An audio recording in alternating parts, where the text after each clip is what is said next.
You are being watched, not by cameras, not by the government, but by people. Every time you step outside your door, you enter an invisible arena. A silent battlefield where no one announces the rules, but everyone follows them. Status is judged, strength is measured, weakness is noticed. Power is quietly negotiated in looks, pauses, tone, posture, and restraint. And without realizing it, most people walk into this arena completely exposed. They think openness is virtue. They think transparency makes them trustworthy. They think expressing everything makes them real. Marcus Aurelius would not call this evil. He would call it careless. The Stoics understood something modern society refuses to accept. The world is not fair, and it is not gentle. It is not designed to protect your feelings. It is designed to test your discipline. People do not judge you by what you mean. They judge you by what you show, and whatever you show repeatedly becomes your identity in their eyes. Marcus Aurelius wrote, "Everything we hear is an opinion, not a fact. Everything we see is a perspective, not the truth." That includes how people see you. When you reveal everything about yourself, your emotions, your struggles, your plans, your fears, you do not become authentic. You become readable, and what can be read can be used. If people know what excites you, they can distract you. If they know what hurts you, they can control you. If they know your next move, they can block it. The Stoic mind is a fortress, but a fortress with open gates is not moral. It is foolish. Today, we close the gates. This is not about becoming cold. This is not about becoming manipulative. This is about becoming sovereign. By the end of this, you will understand why silence is strength, why restraint creates authority, and why the calmest person in the room always holds the real power. But first, you must admit something uncomfortable. Your desire to be seen is exactly what is making you weak. The ancient Stoics and the great Roman leaders agreed on one thing. The first empire you must rule is your own mind. A man who cannot control his words, emotions, and impulses will never control respect. He will never control outcomes. He will always be reacting instead of deciding. Marcus Aurelius ruled the most powerful empire on earth, yet his private writings were not about domination of others. They were about discipline of the self. He knew that exposure without control is not honesty. It is leakage. Most people do not lose power because they are bad. They lose power because they leak. They leak emotions. They leak intentions. They leak frustrations. They leak insecurity. They complain publicly. They explain themselves constantly. They announce plans they have not earned. They seek validation without realizing it, and every leak becomes a handle the world can grab. Today, we stop the leaking. We are going to cover 9 behaviors that quietly destroy your authority in public. Some of these you do every day. Some of these you think are positive traits. They are not. They are signals of submission in a competitive world. This is not about becoming a sociopath. Stoicism is not cruelty. It is clarity. It is the difference between being ruled by emotion and ruling yourself. It is the difference between a sovereign and a performer. One commands attention by restraint, the other begs for attention by exposure. But be warned, when you stop doing these things, people will change. Some will feel uncomfortable, some will feel threatened. Some will try to provoke you back into your old, predictable self. They liked the old version of you because it was easy to read, easy to manage, easy to manipulate. Hold your ground. If you are not ready for the quiet that comes with inner authority, stop here. Power is lonely before it is respected. But if you are ready to reclaim your privacy, your discipline, and your presence, then we begin with the first rule. Never reveal your next move. The greatest addiction of the modern world is not a substance. It is validation. The fastest way to get it is to announce your intentions before you have earned the result. People say, I'm starting a business. I'm going to change my life. I'm finally getting disciplined. They say it because it feels like progress. The brain releases satisfaction as if the work were already done. But nothing has been built. Nothing has changed. Only words have been spent. Marcus Aurelius warned against this illusion. He wrote, "Waste no more time arguing what a good man should be. Be one." When you speak your goals too early, you weaken them. You trade momentum for applause. Worse, you give others information they did not earn. Some people will doubt you, some will discourage you, some will quietly prepare to compete with you. Silence protects energy. Silence protects direction. The strongest moves are the ones no one sees coming. The most intimidating transformation is the one that happens without announcements. No promises, no hints, just results. Disappear quietly. Work relentlessly. Return changed. When you broadcast your plans, you are unconsciously asking for permission. You are waiting for the group to approve your ambition. A disciplined person does not ask. He decides. A predator does not announce the hunt. Action speaks when the outcome is complete.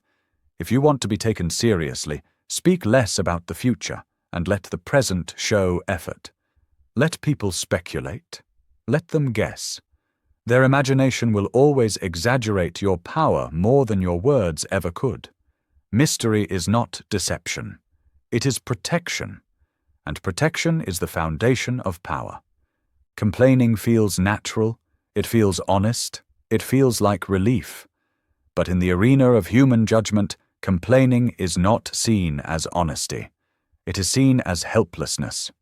The moment you complain, you tell the world that something is controlling you, and you are unable to handle it. Marcus Aurelius wrote, "If you are distressed by anything external, the pain is not due to the thing itself, but to your judgment about it."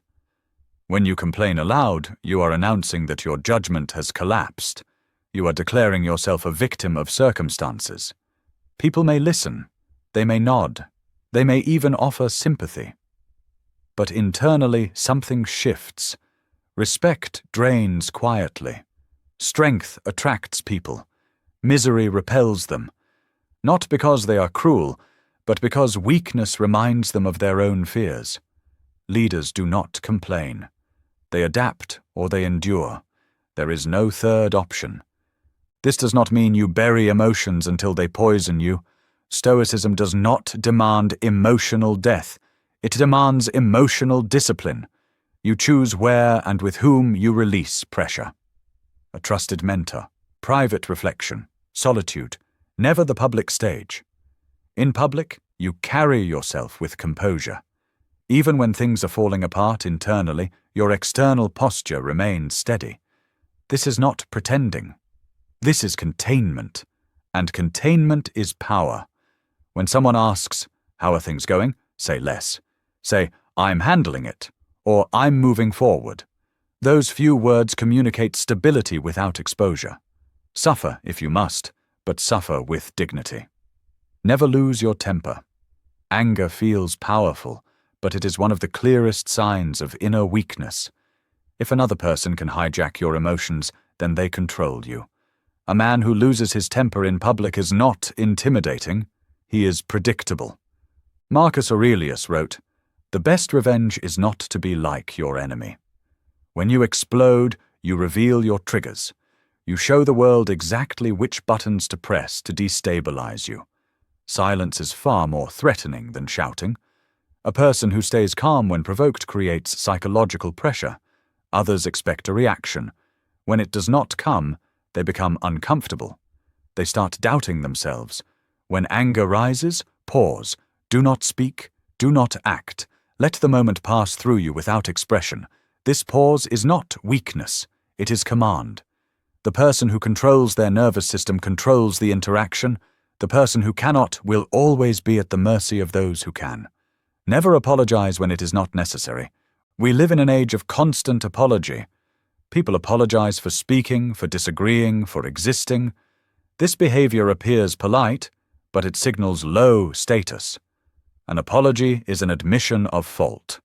When you apologize without reason, you are telling the world you believe you are wrong for simply taking space.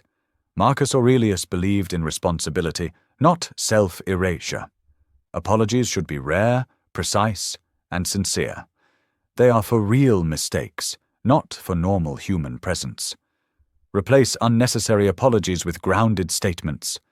Instead of, "Sorry I'm late," say, "Thank you for waiting." Instead of, "Sorry to disagree," say, "I see it differently." The words change, but more importantly, the posture changes. You move from submission to clarity. People respect those who stand where they are without guilt. Never reveal your financial situation.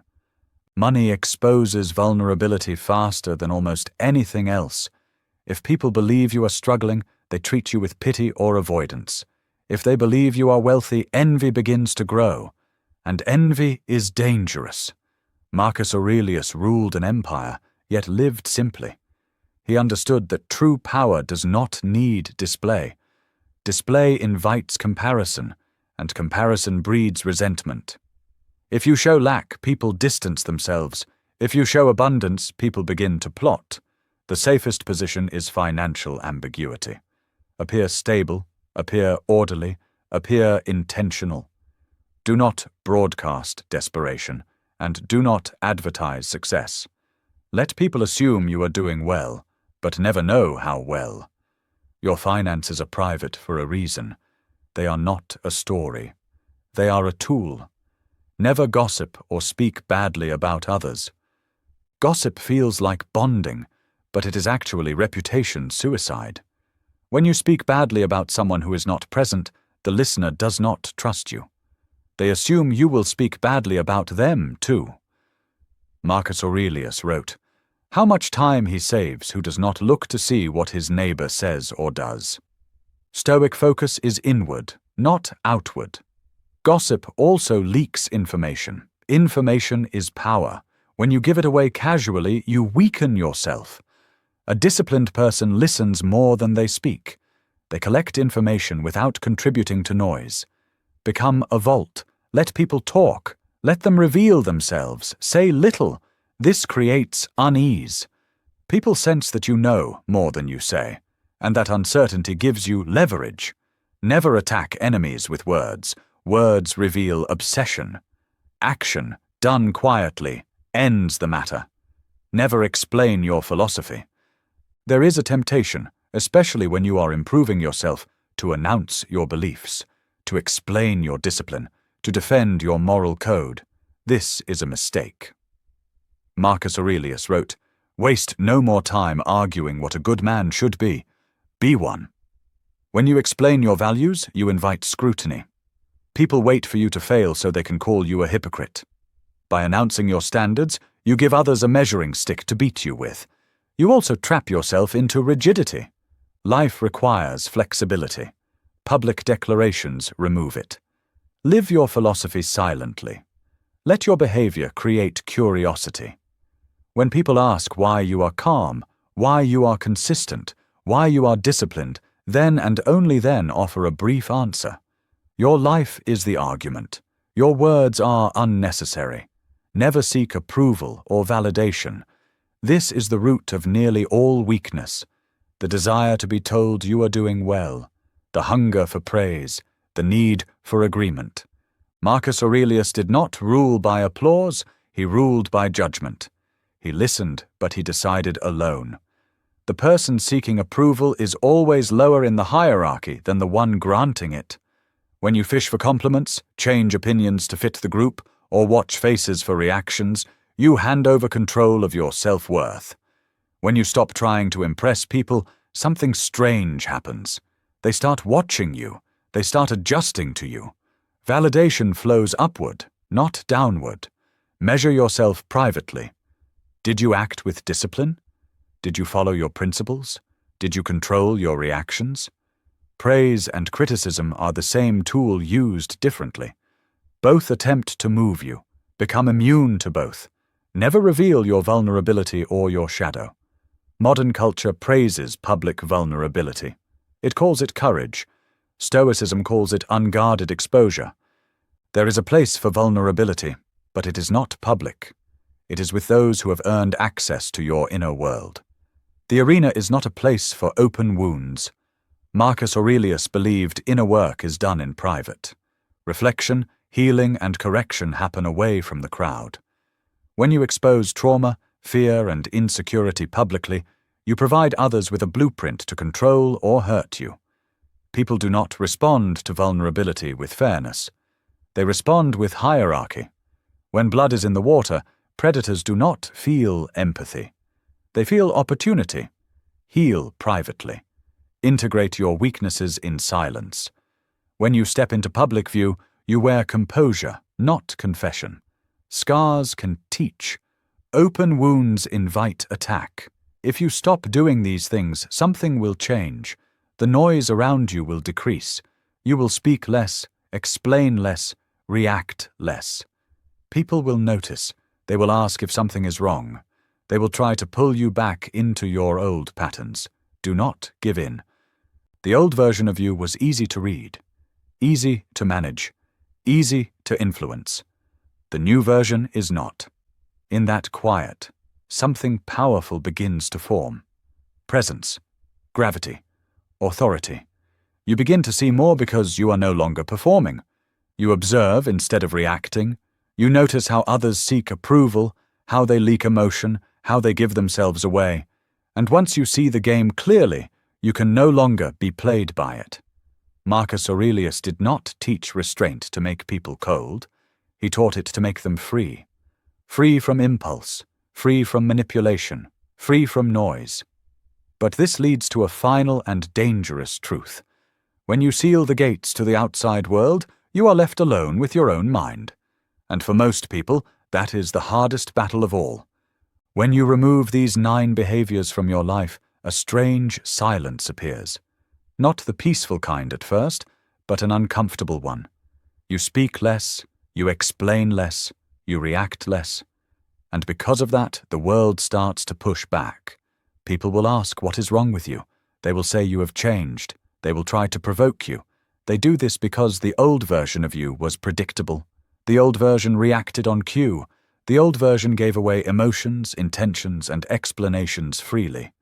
That version was easy to read and easy to influence. Do not go back. Hold the line. In that silence, you are not becoming empty. You are becoming dense. Gravity forms around you.